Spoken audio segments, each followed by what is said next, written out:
bringing to you live on Eurosport this weekend. 187 kilometres for the riders this afternoon. Kabbalah to Shaky and then back to Kabbalah. It's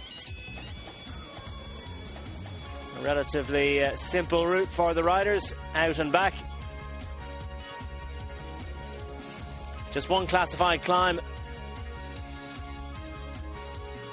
across today's stage as we get an indication of the different stages on offer for the riders this weekend.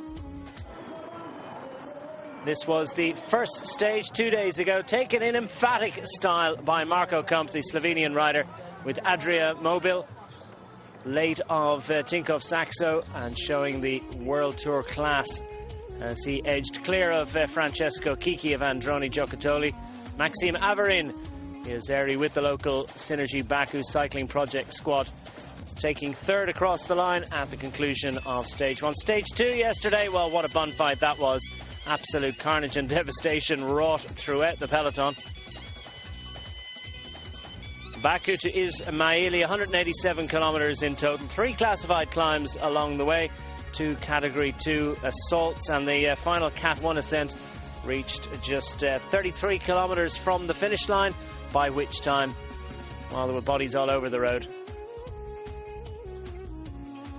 18 riders were forced to abandon yesterday, but not among them, after an absolutely superb performance, was the winner of the stage, Primož Roglic of Adria Mobil, making it 2 stage wins in succession for the Slovenian squad. It was a 1-2 for Slovenia on the day as well, because second across the line was his erstwhile teammate, now with the Synergy Baku, Maciej Mugerli. And that's the overall standings heading into today's third stage. Jasper Ukkelen of the Netherlands sitting second overall, 34 seconds in arrears. 3 riders just over half a minute behind Roglic.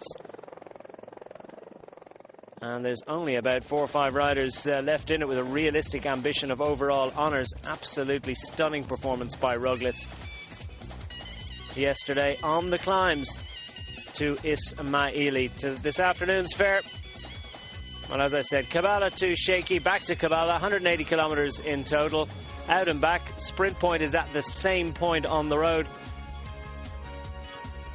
2 sprints in total, one after 47 kilometres, another one after 127.8 kilometres, and just 1 classified climb along the way, but there are plenty of other lumps and bumps, so this is by no means a straightforward sprinter's stage, and there's quite a decent ramp back up to the finish. And look at that, there's the concluding 3 kilometres with over 160 metres gained in that final 3 kilometres, so it's not going to be a handy one for the sprinters. Once more, similar weather conditions to that which have prevailed for the previous couple of days. 15 degrees centigrade, positively balmy, a little bit chillier up in the hills, so we're going to see plenty of arm warmers and leg warmers in evidence for these super thin bike riders as we survey the scene over the Gabeland amusement park. Infrastructure being developed at a real rate of knots in Azerbaijan these days, as overall race leader flanked by his teammates. Primož Roglic looking very relaxed ahead of today's assault on stage 3 of the Tour of Azerbaijan. And who's going to be able to put it up to him? Will it be that man, Chris Horner? One of 3 riders just over 30 seconds behind. 34 seconds in arrears for the winner of the Tour of Spain in 2013. Riders making their way out of Kabbalah this morning. Flag comes in and Adria Mobil on the front, displaying their attentions. No surprise that hostilities very quickly resumed.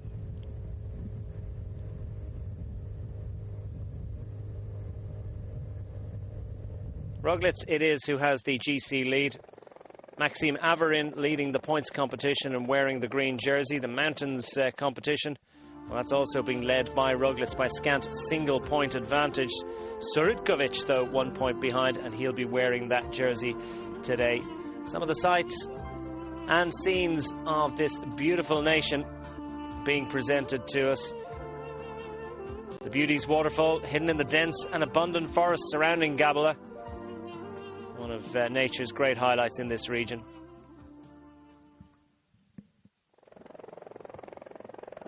And there's the ruins of the ancient city of Gabala. A beautiful medieval city. Famous for the quality of its silks and sweets once upon a time. So the first intermediate sprint of the day taken by Daniel Turek of the Czech Republic. He's one of 6 riders that is in a breakaway group that have extricated themselves from the main peloton. Riders making their way through Shaky. And the helicopter shot illustrating that we're just skirting the mountains here, not quite delving into them. But still, this is a lumpy and bumpy stage. As we pick up the live pictures, 6 riders clear of the peloton. They've been that way for quite a while now. Maximum advantage of not much more than 4 minutes. And the aforementioned Alexander Surutkovic sitting on the front of the group. He's wearing the Red Mountains jersey. Clearly felt that it was important to get into the breakaway today with just one classified climb. Great opportunity for him to retrieve that jersey. 2 minutes and 40 seconds now to the main group. And the main group's slogging away behind, just inching their way back towards the 6 riders up front. I'll run the rule over them very shortly, give you the name check. The man on the front there is Daniel Turek, who took that first intermediate sprint. Surutkovic sprinting clear. So important for him to take as many points as he possibly can to put a bit of a distance between himself and Roglic. He's wearing the Red Mountains jersey, currently sitting 1 point behind Roglic in that Mountains competition, and now looking likely to take that Mountains jersey by rights. Klimianako of Belarus taking second across the single classified climb of the day. But he's not a factor in the Mountains competition. Öcalan, Mughali, Chris Horner and Azadov, riders who were to the fore in yesterday's stage.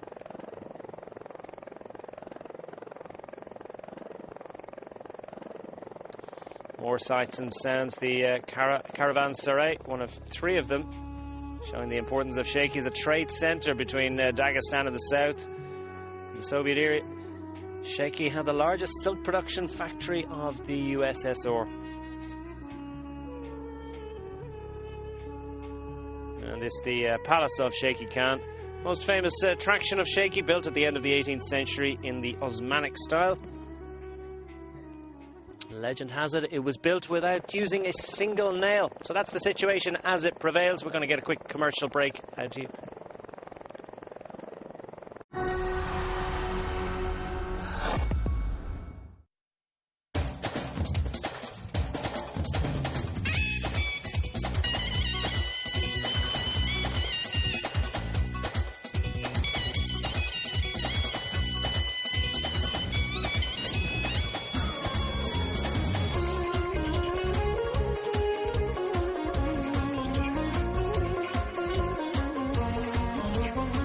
Tour de Azerbaijan. Moving ahead.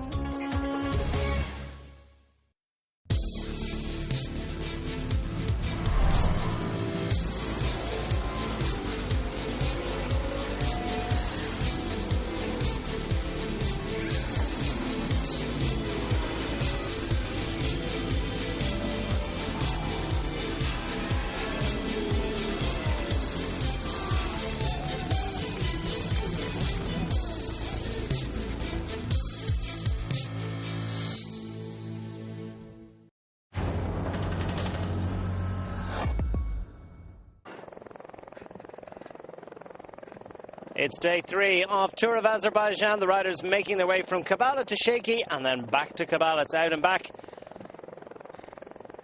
Palace of the Shaky Khan. Built without using a single nail. Very impressive stuff. Very colourful and very much one of the top tourist features in this region. built at the end of the 18th century in the Osmanic style.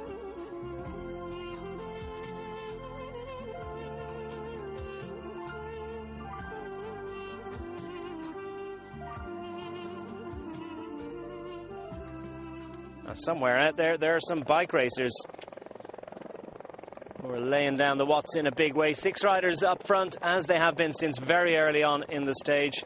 Alexander Surutkovic has managed to infiltrate the breakaway. The important work is done for him. He's taken the points. And this is a chaser. Very impressive performance has just been presented to us by Luis Lemus of Mexico. And more significantly, the Airgas Safeway cycling team, just 23 years of age. As he manages to attach himself onto the breakaway group. He's been chasing for quite a while. That's the first sight we've actually got of him, but we did hear that he had left the main group. Second intermediate sprint of the afternoon. First of those was taken by Daniel Turek. And the man in red, Surutkovic, wearing the Mountains jersey, now wearing it pretty much by right. Perhaps recognising the danger of a couple of riders clipping clear and doesn't want to see them get too far up the road, or maybe he fancies just adding a few points to the intermediate sprint classification total he's managed at this point. 7 riders now up front. Surutkovic, Kasper Asgreen and Daniel Turek from the Czech Republic that we've mentioned. Turek taking the points once more. Konstantin Kliminaku, Justin Vaidem is there, and Mikhail Kortsidakis, Estonia and Greece respectively, and Luis Lemes, as we've mentioned, from Mexico, has managed to make it into that group. So now we have live pictures. That's the main peloton chasing the 7 riders up front.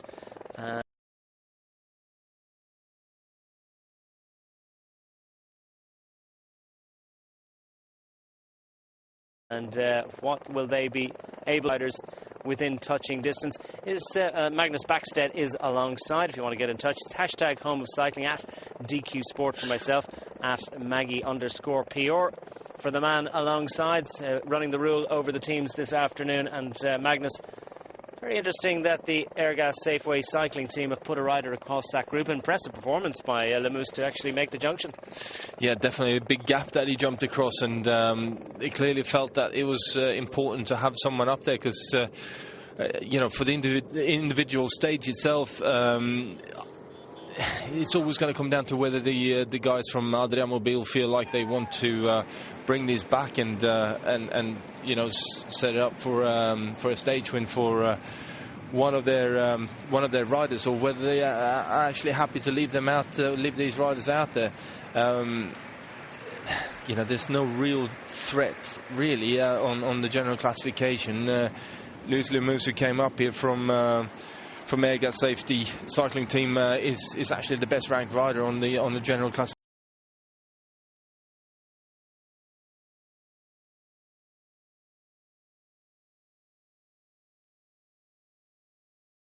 Of 4 minutes and 4 seconds. So perhaps he can do for Chris Horner in a situation where a bit later on things started cut up in the last few kilometres. Well, we do have a climb up to the finish, and I think it all comes down to how difficult that climb is going to be for them. You know, if Chris Horner can jump across, then yes, definitely will be very important to have a man of Lemmy's stature in that group to help him out. Whether that's going to be any sort of a help remains to be seen. Adria Mobil, no surprise there, taking up the position on the front of the peloton.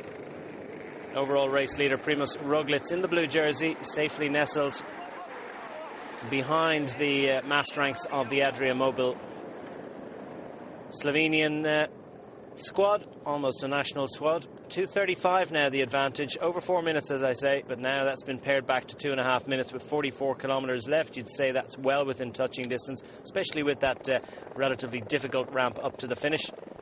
Marco Kump, winner of stage 1, sitting safely in 3rd position. And it's a blue jersey for the GC leader. If you're trying to pick him out in the peloton, quite a baggy jersey actually. It's Would have been a little bit. Well, it's always a thrill, I think, to wear a leader's jersey. You'd know a lot more about that than I ever would, Magnus. But you know, if they hand you a slightly baggy one and you're thinking about all the watts you might be losing, it's a bittersweet pill. Well, it can be, but you know, you just go back to the race organisers and ask for a smaller jersey, really. But yeah, it's always nice when you get to wear the leader's jersey.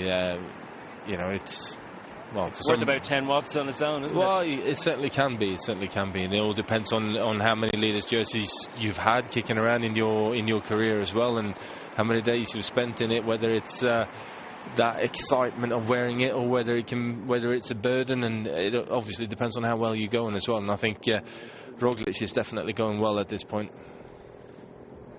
Roglic certainly is going well, as Adrian Mobile still on the front.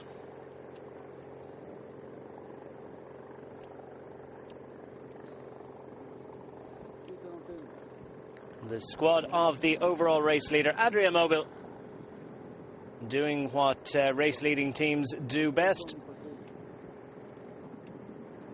as they slowly but surely work to close that one down. Team Tavira from Portugal also putting a rider in team. Pretty much, well, most of the teams are at continental level, which would be sort of Division 3 in the way that World Cycling is structured. A couple of squads at Pro Continental second division level. Androni Giocattoli, Brasvelo, Drapak, and Team Novo Nordisk. Those are the three or the four Pro Conti teams.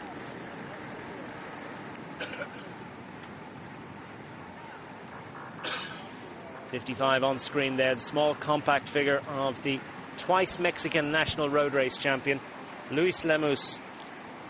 Best placed rider in this group, just 4 minutes and 4 seconds down. So there'll be a few riders perhaps getting a little bit anxious, but I think they're well in control of closing down this group. 2 minutes and 2 seconds.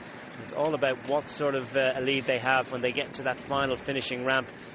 As I say, 160 metres gained in that last 3 kilometres, and there's a little bit of climbing before they even get to that last 3K point. The entire Dukla Prague team is on the front. They've got big ambitions today. They've got the leading youth rider, of course, František Cícer. Yeah, it's obviously a very important jersey for them, but also, you know, they're playing straight into the hands of the Adria Mobile team as well. They don't have to ride anymore. They you know, they're sitting at 2 minutes. They can probably put Roglic on the front up this climb, and he will bring back at least a minute or so on his own, which means that, you know, that they're sitting in a very safe, very comfortable position right now, not having to stress about anything.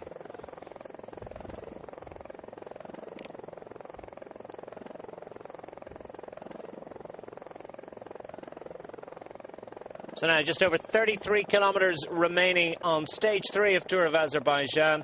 The riders making their way back to the start town of Kabala. Just under 150 kilometres already in their legs on day 3. These riders starting to feel the pinch a little bit. Elbows are starting to flick a little bit early, and the grimaces starting to appear on the face.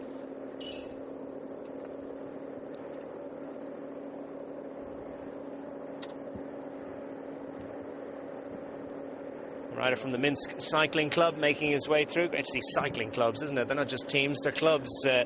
At this level, Konstantin Klimianaku, 25-year-old from Belarus, third on the stage of Circuit Ardennes in 2012, third in the Piccolo Giro de Lombardia in 2011, second in the mountains classification GP of Sochi. So a sprinkling of decent results at this level, and of course so many of the riders in here really trying to put themselves in the shop window, looking to make the step up to Pro Conti or perhaps even World Tour level. And some riders looking to make the step back up. Marco Kump being an obvious example there. He might believe that he's still got fish to fry at that level. Interesting that one of the riders to abandon yesterday was Francesco Kiki. Yeah, it's a shame that you know, Kiki ended up going home yesterday. He's certainly one of the most interesting sprinters to watch when he's really going well. Clearly yesterday's stage wasn't wasn't suited to him in any way, shape or form. So I mean, I can see why he struggled and potentially why he's gone home, but at the same time, these are the races where he really needs to just at least get through and pick up stage wins in any little any opportunity that he gets. So yeah, clearly not very good for Kiki there.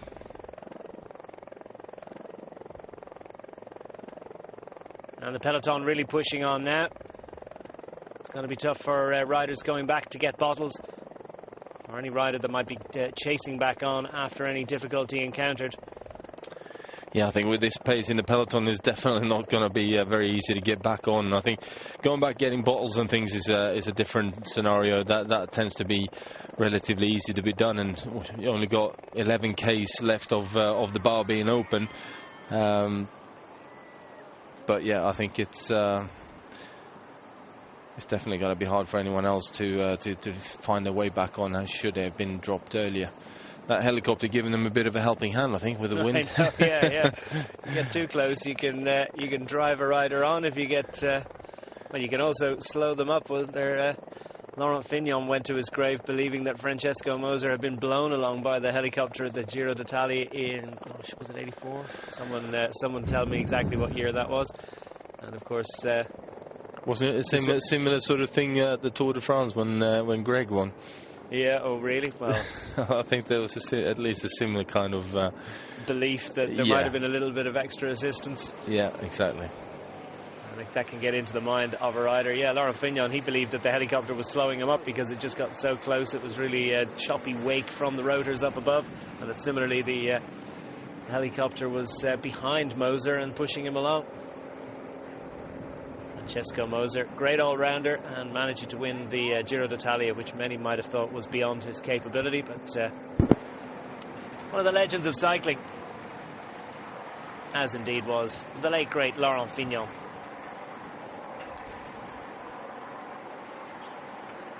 Plenty of national teams in here this week as well. Hungarian national squad, the Greek national squad, absolutely decimated in the climbing yesterday. They've only got 2 riders left.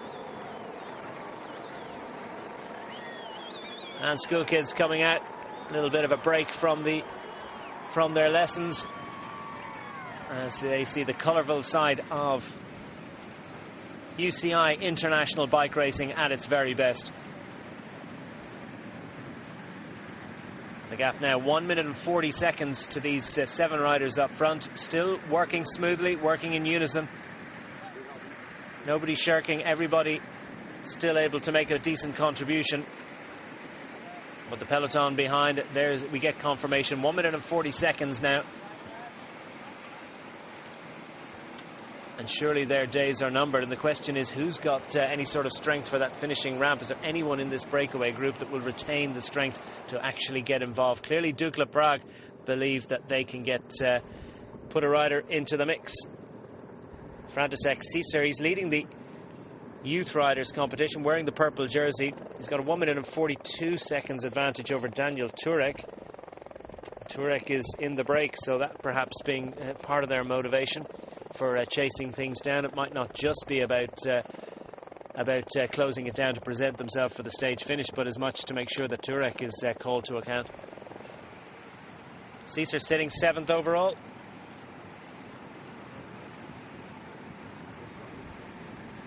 Turek 25th at 5 minutes and 32 seconds. And is it by magic? There is Daniel Turek, Czech rider, riding with the Cycling Academy team, Israeli squad. 22 years of age. 8th on GC in the Carpathian Couriers under-23 race last year.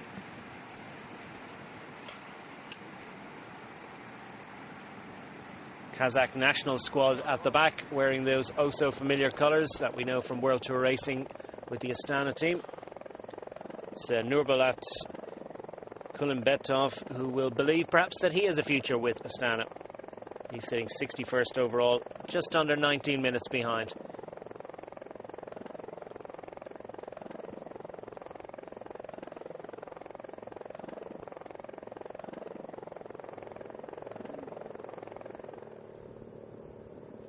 Dukla Prague still driving it along at the front, much to the absolute delight of Adria Mobil. They've done so much of the work in protecting the jersey of overall race leader Primož Roglic of, as I say, the Adria Mobil squad, and now Dukla Prague, the Czech squad, heading into the outskirts of the finishing city of Kavala. Up front, the advantage now pared down to what, just under 1 minute and 40 seconds. 7 riders still riding through, not so they're getting too much of a contribution from Kulenbatov. He may well just be a little bit goosed at this point. No lack of impetus from Kasper Asgreen. Just 20 years of age, the Danish rider, riding with the German MLP team Bergstrasse.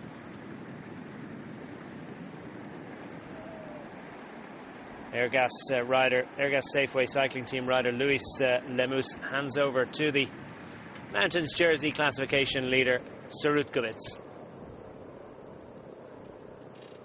And the Tavira squad, Team Tavira from Portugal, they also have ambitions.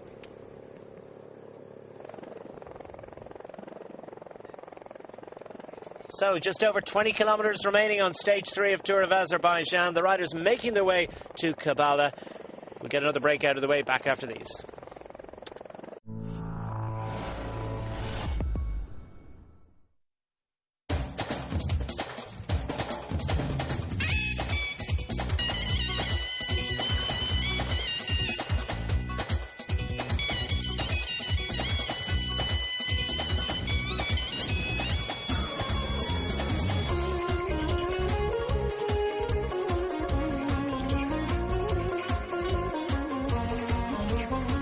Tour de Azerbaijan. Moving ahead.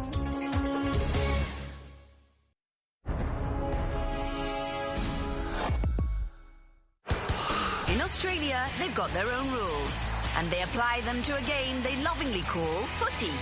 As they crunch through the season, playing the rules beats it all. Australian Football League, Day 6, Melbourne versus Sydney Swans. Tomorrow, live on Eurosport 2. A minute and a half advantage for the riders up front. 7 riders still managing to hold off a fast chasing peloton behind. There is the roll call: Surutkovic, Asgreen, Klimianaku, Luis Lemus, who chased across Turek and Vadim.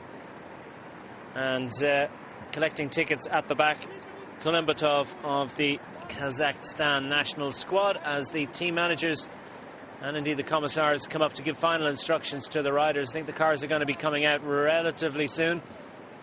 No more feeding, I suspect, is the instruction from the commissar there, that we're coming up to the 20 kilometers to go point. Well, it could be that, but most of the time it's up to the commissar to give them the time gap as well. If it's difficult for the motorbike with the blackboard to get there and get the timings right, then you just run it with the fact that the commissaire gives them the orders, and also at round about a minute is when the commissaire decides to pull all the team cars out. So he may have just told them, look, anything else you want from your team car, because they're going out. They're coming out. 1 minute and 10 seconds. Dukla Prague chasing hard behind, assisted by Team Tavira, sitting just behind the yellow and the blue and white squads. Are the overall race leading team of Adria Mobil, just coming through shot there. And that purple jersey, that's the youth leader, František Císar of Dukla Prague. His team doing a great job on the front. They've pared back the advantage of that breakaway group up front, which includes Daniel Turek of the Cycling Academy team, who's sitting just 1 minute and 42 seconds behind in the youth classification. So at the moment, Císar has got back into the jersey on the road as well as by right.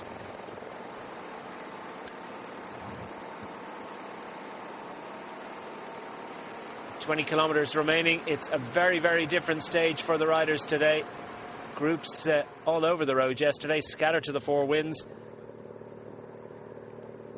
And now the gap has been pared down inside 1 minute, so the cars are coming out pretty quickly, pretty soon, I think. And absolutely nothing being held back by the break. If they've saved any matches whatsoever, They're piling it on, and there you have the long straight roads make it so difficult for the breakaway. Any question of being out of sight, out of mind, disappearing as the main peloton behind will see the cars up front, and they'll be able now to pick up sight of the riders who, from the main breakaway, or from the lead breakaway, out front all day and really starting to feel their legs.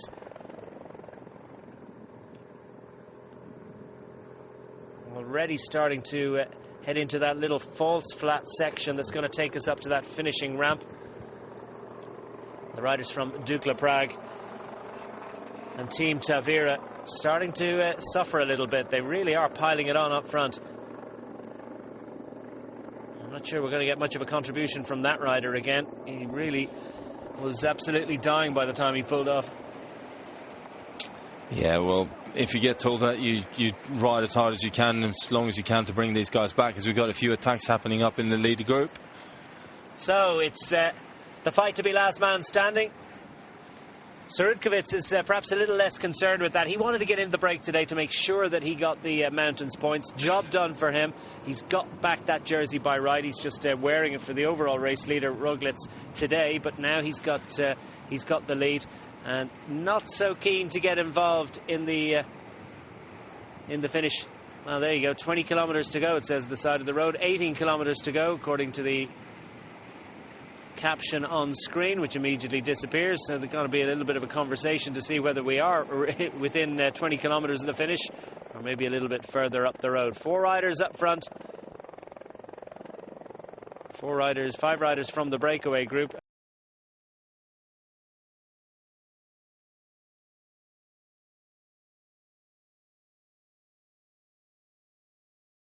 And Kolumbatov sitting in. And already now it's, although it looks flat, it's still slightly uphill all the way up towards the finish line. So I think it's going to be quite a difficult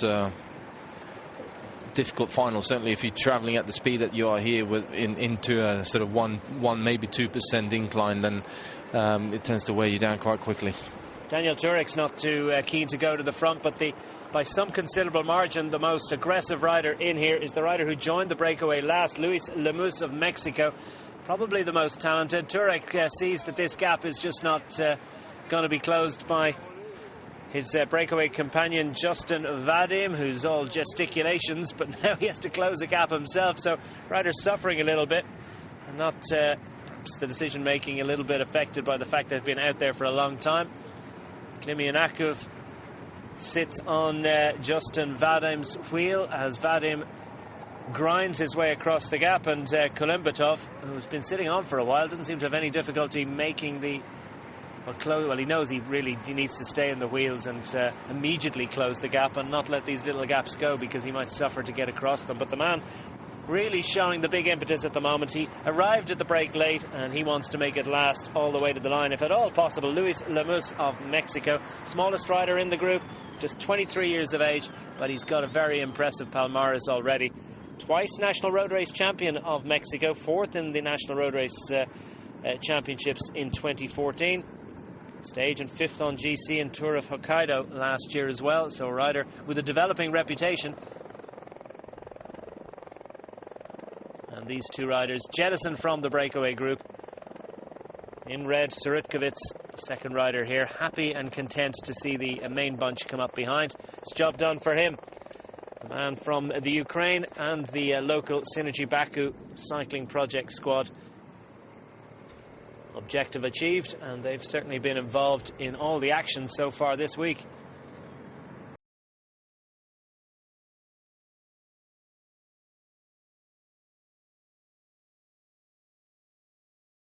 On bringing this back, and a lot of aggression from Lemus there. He wants to see some sort of a contribution from Kolumbatov. Kolumbatov, we haven't seen him at the front in the last little while, and Lemus has suddenly realised. Well, if you've got one rider sitting on like that, it disturbs the whole makeup of the group, and the riders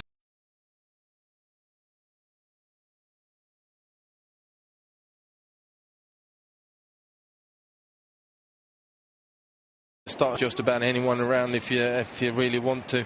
Well, constant conversation from Lemous. You can do it, he says. No, you hold that wheel. Yeah. You follow through, and just the way you should do. No doubt about the man that's bossing this one, but interesting. to what end? Interesting is what's going to happen now, whether he goes all the way back again and tries to sit on, or whether he actually goes through and takes his turn for the next time. Yeah, interesting too to see whether Lemous will be encouraged to attack himself and go solo. Maybe at the point when the road starts going up a bit more than he might do, but before that I think he will just try and, you know, take help and use these guys as much as possible. Yeah, he wants to get as much out of them. If he could just get to that finishing ramp, last 4 or 5k, it really starts to step up. Are already on the drag up towards that finishing climb.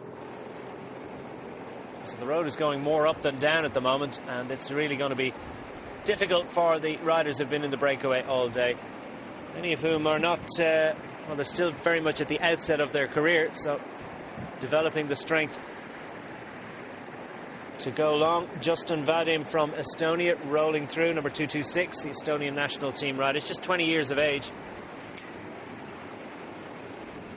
And representing Minsk Cycling Club, Konstantin Klimianakov, 25, and they're getting that contribution from Kulimbatov of the Kazakh national squad riding through on his wheel. It's Lemous, wants to get the maximum contribution for him before he comes off the wheel. It's a pretty impressive effort from Lemous to ride across. Well, it was about 3.5 minutes when he made it, when he made the junction, and still has plenty of energy. So he's obviously a talented rider. Clearly, and I mean that's not an easy thing to do, to go across on a big enough group like that. There's you know, out there riding, settled into a tempo. It takes a lot. Looks like a puncture here, and it is Daniel Turek, the Czech rider, riding with the Israeli Cycling Academy team. Rear wheel puncture. I do believe that is neutral service.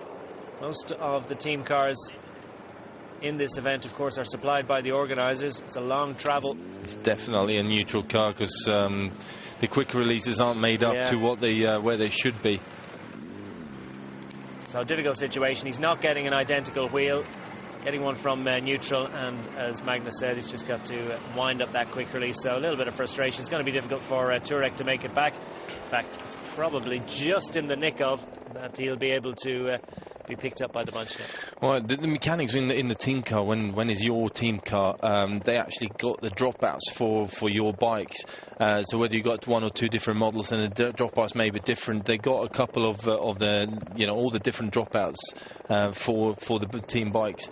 And when they pick a wheel down from the roof of the car and bring that into the team car, straight away they put those dropouts in, make the quick release hit just perfect, maybe a half a turn too loose, so it's easy enough to get the wheel into the frame, do that half a turn up, and then off they go, and that makes it go very quickly for the wheel changes.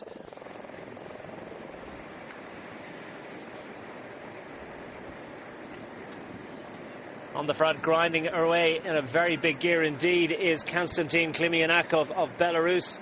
21st overall at 5 minutes and 32 seconds. Still sitting well on his bike, but starting to hang out of a big gear. It's often a sign that a rider is starting to tire when they'll go for a bigger gear on their bike. Well, it depends on which bike rider it is, to be honest with you. You know, one of the sport directors in this for Rus Velo, Sergei Goncha, I never saw him outside of the, well, I think the easiest he went ever was 53.11. 3-speed block, yeah. Well, I think he only had one block on one on the back and 2 on the front, really.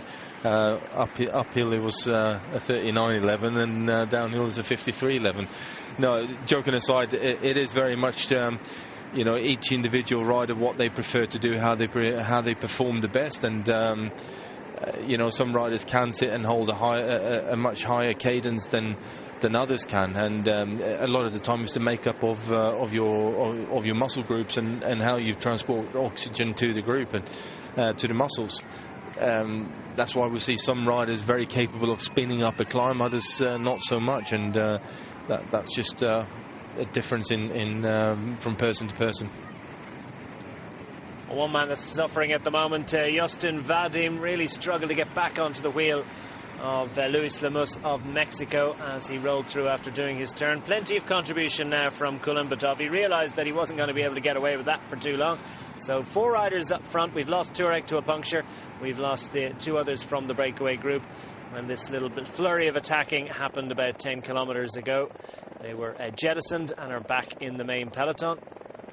Well, Kulimbatov clearly has got some good legs on him. He's taking some very hard turns and making actually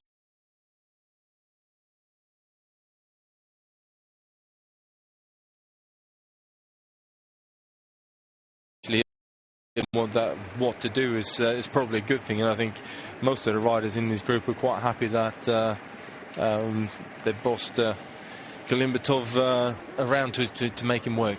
Yeah, definitely getting something out of him. 22 years of age now, Kazakhstan rider. Second in the Asian Cycling Road Race Championships in 2013. And third in the Under-23 Kazakhstan Road Race Championships last year. That would be no mean feat to get a medal in that race, I can tell you. Real strength and depth in the Kazakhstan nation in cycling at the moment. Klimianakov at the front for Belarus and the Minsk Cycling Club as the group behind. We're waiting for a time gap. We're inside 12 kilometres remaining on this stage 3 of Tour of Azerbaijan. Dukla Prague continuing to line it out on the front of the main bunch with assistance from Team Tavira of Portugal. And then in line astern behind them is the overall race leading squad of Adria Mobil, leading the team's classification ahead of Park Hotel Valkenburg. And of course leading it overall, the blue jersey of Primoz Roglic.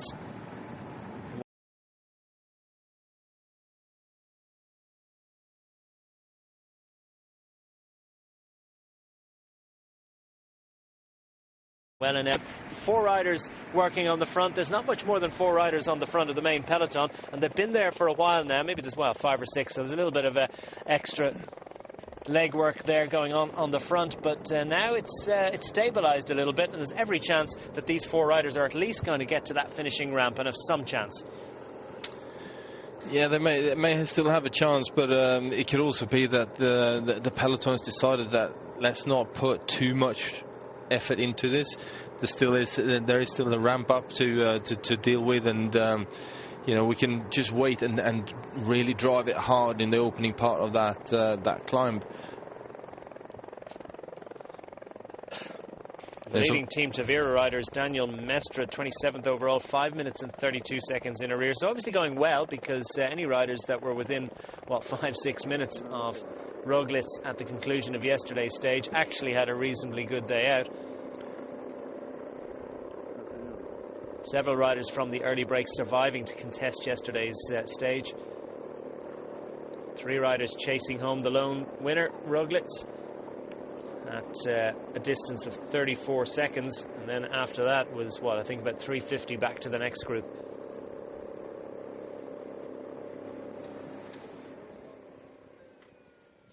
So 5:32. First 27 riders covered by 5 minutes and 32 seconds. It's a bigger spread than we're used to seeing on relatively short stage races, indicating just how testing the terrain is in Azerbaijan this week. 4 riders working in unison at the front and hanging on grimly to this 47, just as I say it, 35 seconds, so must be about 5 seconds a kilometre at the moment. Yeah, something like that. Still working well in the front though, and still taking their turns, and I just wonder if any of them have got anything left for this final climb, and can they respond? I mean, it's now or never really. If you're going to go on your own, if you've got anything left, and you need to put the pressure on it now. Well, by far the biggest gear being churned by Klimianakov, and in contrast, the man at the back of the group here, Luis Lemus of Mexico, very much a peddler. 10 kilometres remaining now. 9 kilometres indicated on screen. It's going to be somewhere around that, between 9 and 10 kilometres. They'll know when they see the kite they've got 1,000 metres to do. Oh, and it's a really big effort for Justin Weidem every time as he comes back on at the back of the group. You can tell, I think he's probably suffering the most at the moment. And Kulimbitov, who looked like he was absolute dead weight and really struggling a while ago, well, he's making big contributions now, isn't he? So Dukla Prague go missing, and Team Tavira take it up on the front. They've got a rider from the Minsk Cycling Club sitting in there, but they've got a rider up front as well. Inside the final 10 kilometres of stage 3 of Tour of Azerbaijan, and we've got the teams crowding at the front now. They sniff the finish line and want to get involved in the end game here as Team Tavira continue to put riders on the front. So they've just got, what, 3 riders there chasing 4 riders up front. Half a minute advantage for the remains of the breakaway. 4 riders still there from the original 7 riders that had a maximum advantage of not much north of 4 and a bit minutes. And that is coming down terminally, you think. The road steadily rising towards the finish. And here comes the attack. We were expecting it. It's arrived. Who has it come from? The man with the most energy, Luis Lemus. And there's nothing that the rest of those 3 riders can do about Lemus. Realises that he wasn't getting the assistance he needed from anyone else. Interesting that Vadim, who looked like he was really struggling, is the one with the most energy to try and pursue, but a little look over his shoulder. I don't actually think there's any energy left in there. It's just a question of I want to give this a go to see if I can actually bring him back, and if anything, stay away from the peloton for another kilometre or so. Impressive ambition nonetheless. Yeah, definitely, but you know, from a 20-year-old, I'd expect nothing less. You know, you don't actually back off until you're completely done. No brains, just maximum commitment at the age of 20. All the time. Well, here ride first and think after is what I used to go by. Yeah. Oh my God, I wish I hadn't done that. It's usually the Luis Lemus now absolutely flying and riding solo to try and hold off the baying pack led by the Team Tavira squad. And that's it. They're mopping up 3 riders from the break, so it's not going to be long before they pick up Lemus as well. So unfortunate for him. The Mexican rider surely not going to be able to hold off these riders behind. As Kulimbitov of Team Kazakhstan is the first to be gathered back into the fold. Klimyanakov next up, so I think we're going to see the Minsk Cycling Club changing tactic. They're not in defensive mode, and they'll be able to go to the front and see can they wind things up. Luis Lemus still has a couple of team cars and motorbikes behind him, so retaining enough of an advantage, and he looks good on a bike, doesn't he? He does pedal very nicely indeed, and I quite like the fact that he's committed to this and really still trying out there. He's still got Weidem chasing him, but I don't think there's any real chance for any of these 2 guys to stay out there now, not when you're looking at what's coming behind them. And obviously Adria Mobile are going to start getting ready, as well as the Airgas riders for Chris Horner, and not to mention the Synergy Baku cycling project riders, everyone getting teed up there for to help Mate Muguli do a ride here on this finishing hill.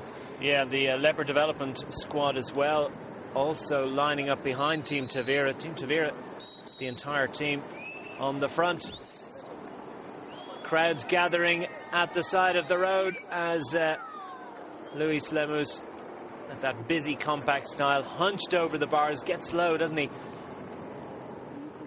And it's a busy pedaling style, very effective at the moment because he's holding off these riders. And Leopard, the development squad from Luxembourg, next up behind this Portuguese team.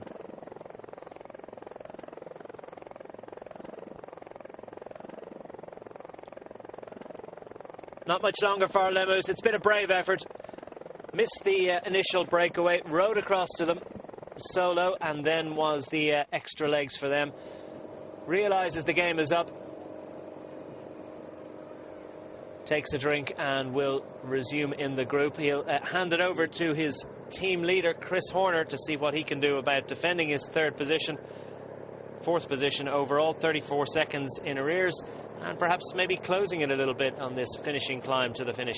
Roglic hanging on to that advantage. Still 20 seconds for Lemous, so I thought, got the impression that that little drink and spraying his legs was a sign that he'd thrown in the towel, but far from it. He's still pushing on.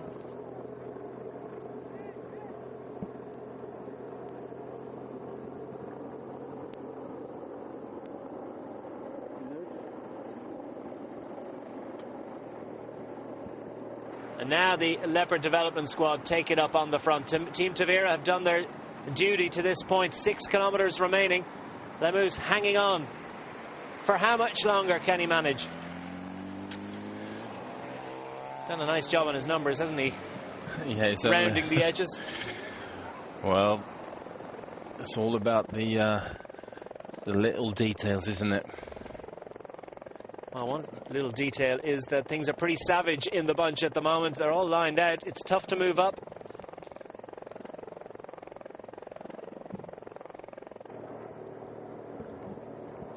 And the stubborn persistence of Lemous has to be appreciated, because look at the grimaces from the riders behind, because they're very much now on the finishing ramp. This is around 5% in the final 3 kilometres. And it's a several percent climb at the moment. Lemous gathering his arms over the bars, hunching into that position, and now it's getting to the stage where it's individual athletic ability, not quite at the level where they're not getting some sort of aerodynamic assistance from the riders in front of them. Into Gavala, and the bunch just gathering around, just stalking their prey. Leopard development squad. Well, they're down to 4 riders. And best placed is just under 19 minutes behind Patrick Olesen. Obviously, they've been given a rocket and told to come up with a result this afternoon. Yeah, at least give it a go. But I just wonder whether this is the right tactic for them to do something like that. You know, it's there's certainly a number of other riders who I think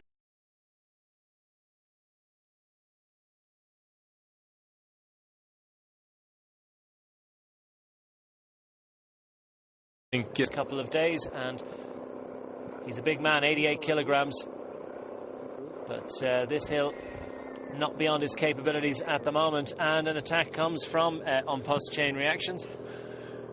Yeah. It's like Ryan Mullen, is it, that has stepped out of the peloton? It certainly does look like him. Attack. So who's going to be the rider to make the junction to the race leader for so long, Luis Lemous?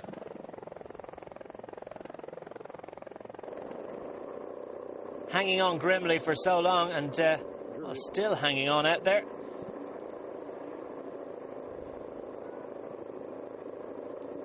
Has a little look behind and realises that the game is up, and he's really suffering now. Of course, he's been out there for a long time himself. Even if he did join the break late, he had to chase across, and he has been out there quite a while. Energy levels depleted. Riders who've been able to take a little bit of a break in the pack. And Lemous still plenty of fight in him, though. He'll hang on for as long as he possibly can. I think that might actually be Josh Edmondson. Yeah, Josh Edmondson, apologies, the rider formerly from Team Sky, the UK rider, sitting 11th overall, just 3 minutes and 50 seconds down. Good work riding with the Great Britain national squad in the Tour de Yorkshire last week. Josh Edmondson out to make a name for himself and perhaps spring back to World Tour racing next season.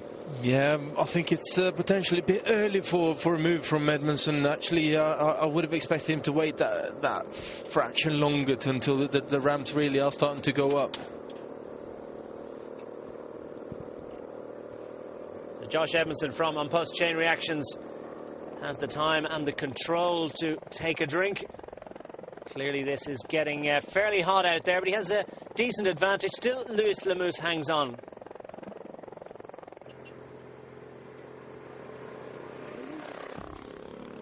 And a post chain reactions massed towards the front, surveying the scene ahead of them. One of the 2 remaining Greek national team riders, just sitting in front of Conor Dunn there. decent advantage for Josh Edmondson, but will it be enough? Because there's lots of aggression going to come from behind. Just 22 years of age, remember.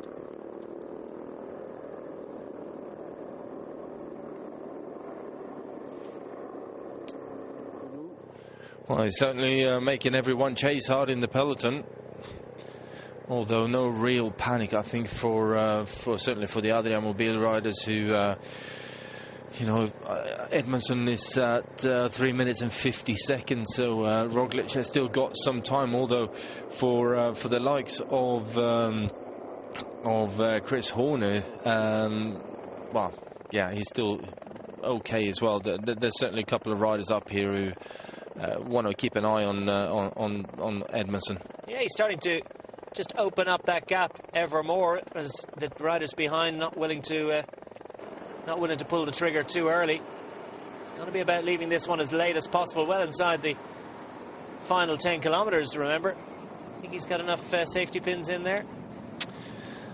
Yeah, I was always one of those guys who put in a lot of safety pins in as well, because I hated a number flapping around, and you know, if it flaps, then that means that is also catching air. So just pin it on properly. Well, there's no doubt about it that it is pinned on properly. Josh Edmondson, well, actually, of course, no difficulty with the physical demands of World Tour racing, but he said himself he probably wasn't as organised, and just the really getting the hang of how World Tour racing is structured. That was what he had difficulty with, and was pretty open in admitting it. And I think someone who can recognise what's required is someone who will be able to find out what to do to get himself back into that situation. Now Josh Edmondson inside the final 2 kilometres of this stage, but they're the 2 longest, hardest kilometres of the day. Leopard Development squad still on the front, and the Drapac Professional team from Australia just biding their time on the wheel of the riders from Luxembourg. We're going to see an attack from any of the riders, though, as like Mugerli or Chris Horner, maybe. Yeah, is anyone going to challenge Primož Roglic and his overall lead? Maciej Mugerli from the local Synergy Baku cycling project squad, Slovenian rider riding with the Azerbaijan squad. Well, they'd hope that maybe they might be willing to show something, but still Josh Edmondson hanging on to this advantage. When are the attacks going to come? Are they going to come? Is it possible? Could he hang on? He's inside the final 2 kilometres, and it's looking good for Josh Edmondson. I'm starting to believe he believes. Well, we're coming up towards the final kilometre here now. Well, he's looking forward to the kite, and he's looking forward to the finish line. Out of the saddle now, he's starting to feel the pain, starting to feel the hurt, but those riders behind are starting to get a little bit smaller as we see, well, riders starting to move up on the left-hand side of the bunch. And it ramps up to the finish line, as we say, around about 5% over the final 3 kilometres, and just gets steeper all the way to the line. So it's really going to be a tough one for Josh Edmondson to hang on to this, but it's a brave effort. And who would rule it out at the moment?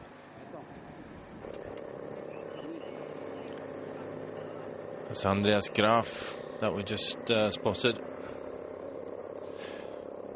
Under the kite, inside the final kilometre on stage 3 of Tour of Azerbaijan, Josh Edmondson from Unpost Chain Reactions is racing towards a famous victory if he can possibly hang on to this. He's out of the saddle, he's giving it absolutely everything that he possibly can, and this would be a remarkable return to form for Josh Edmondson if he can hang on. Did great work in Tour de Yorkshire last week, and I think he's going to do it. I don't think anyone can get across it at this point. Are we speaking too soon? As the bunch behind are starting to get more and more aggressive, and we haven't seen too many attacks. Surely they're coming now. His Rayleigh squad massing towards the front. Baku Synergy also in evidence. Adria Mobil are there as well. The overall race leader, Primoz Roglic, sitting about 10th man at the moment, and surely he's going to come. We're inside the final 500 metres. Josh Edmondson giving it absolutely everything. Nothing held back now. Here come the attacks, left and right. They're all over the road in their efforts to get across this gap. Have they left it too late? They believed it was foolhardy from Josh Edmondson to go as early as he did, but if he holds off here, it will be a famous addition to his Palmares. Now it's full sprint mode for the riders behind. Edmondson desperately clinging to his lead. Has he got enough? He's inside the final 200 metres. He's inside the final 50 metres. Adria Mobil coming up on the right hand side of the road. He's dying a million deaths, but he's got to hang on. It's a great win for Josh Edmondson, who only has the energy to lift one arm in victory. A superb win for Josh Edmondson of On Post Chain Reactions, as he just about holds off the baying back. A wonderful success. Great to see the ambition of the solo attacker, and who would have thought that he would hang on there. Great appreciation for Josh Edmondson. Marco Kump getting up for second after his stage 1 success, and Josh Edmondson's going to take a while to recover from that one, but well, dinner will be sweet tonight, won't it? What an amazing performance. Yeah, very classy move, very controlled attack as well, and not going completely crazy right at the start, but actually just working to his own rate, and not until the sort of final kilometre and a half or so really did he have to go full on as deep as he possibly could. Well, it's 22-year-old Josh Edmondson that hangs on for what is a famous victory. Just the energy to lift one arm, and that's a classy winning salute, isn't it? As behind him, sprinting for the line, Marco Kump gets the bunch sprint, but it's unfortunately him only for second position. And nothing to touch Kump, who really is a classy sprinter, isn't he?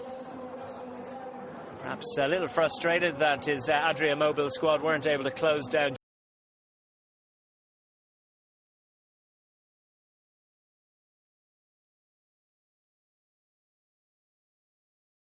Josh Edmondson.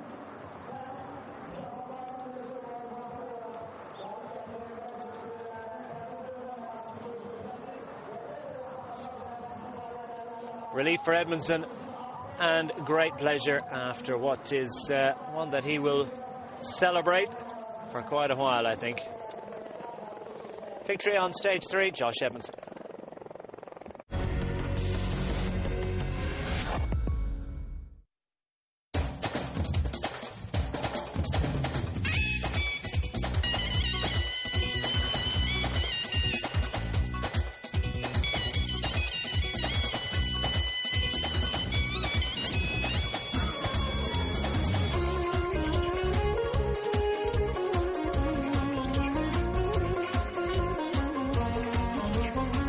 Tour de Azerbaijan. Moving ahead.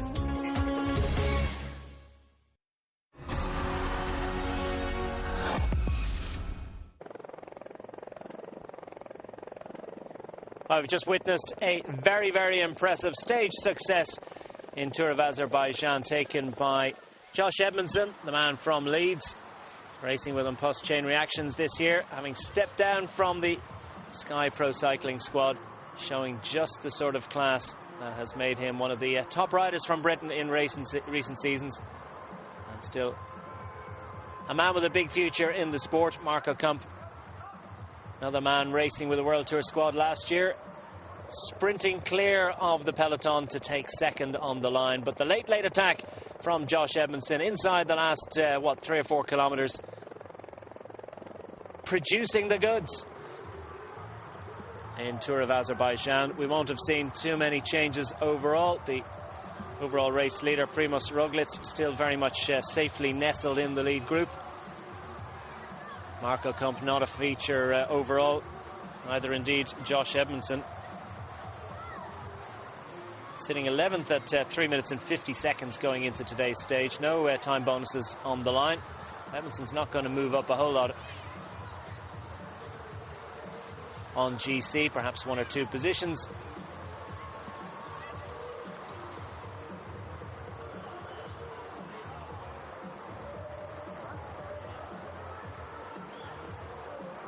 Edmondson now 22 years of age, 5'11.5", all of 63 kilograms. And what a punch he packs.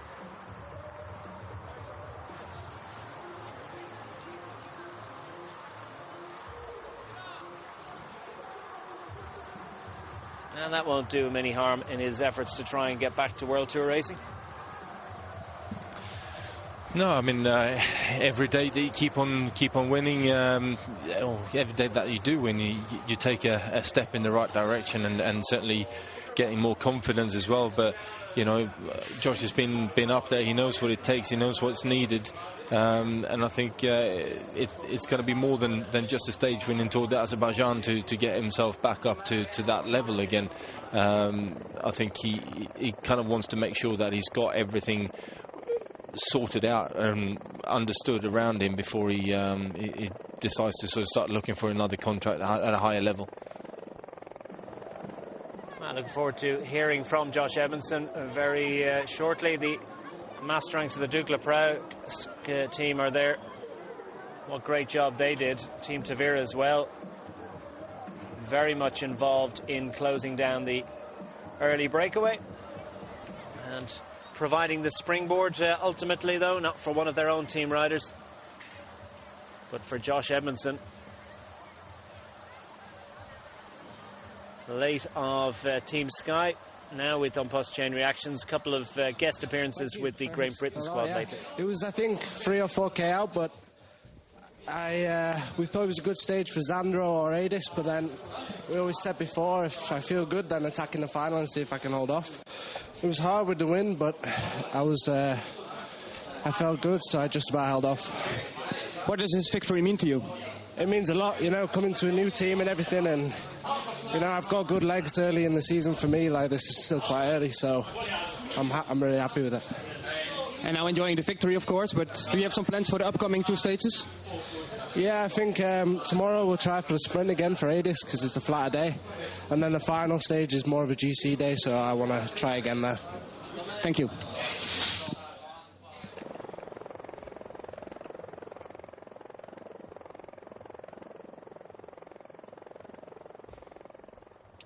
So Josh Edmondson gets the stage win. A scant second in front of Marco Kump. Muggerley once more has to give best to Kump in the sprint. And Leopard managing to get a rider into the top 4 after all their effort. Marco Zanotti up there.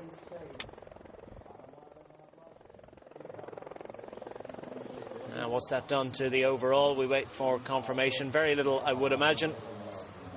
Primoz Roglic with the comfortable 34-second advantage going into today's stage.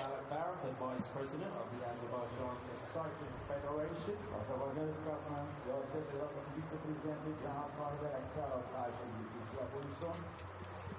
And Josh Edmondson saying that well, really thinking more about Sunday and the several short, sharp climbs that they have on the finishing circuit there, that might provide an opportunity for him. There's your stage winner, Josh Edmondson of Leeds in Yorkshire. It's a long way from Tour de Yorkshire to Tour of Azerbaijan, but well worth making the trip for himself and his On Post Chain Reactions squad. And Sean Kelly will be pleased. Another victory for the Kurt Borgart's run squad.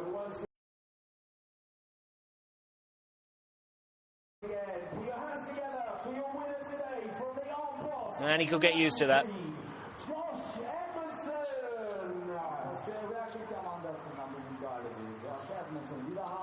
And he said of his days in Team Sky, well, they're very, very organised, and I'm not the most organised guy in the world. I'd be off in my own little world, he said. It's getting organised now. Nice bit of timing and wonderful athletic performance from Edmondson.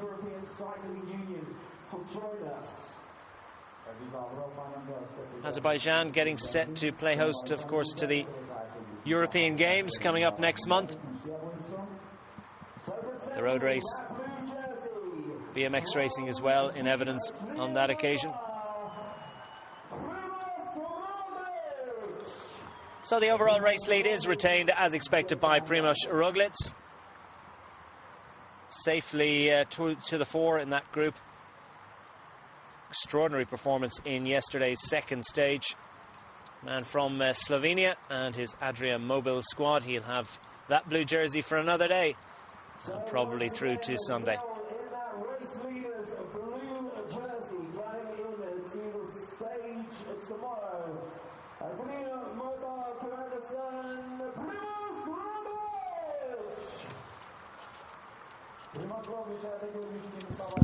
Primoz Roglic, still a young man, 25 years of age, ex-ski jumper. Interesting talent transfer for him, but certainly finding his feet in the world of cycling.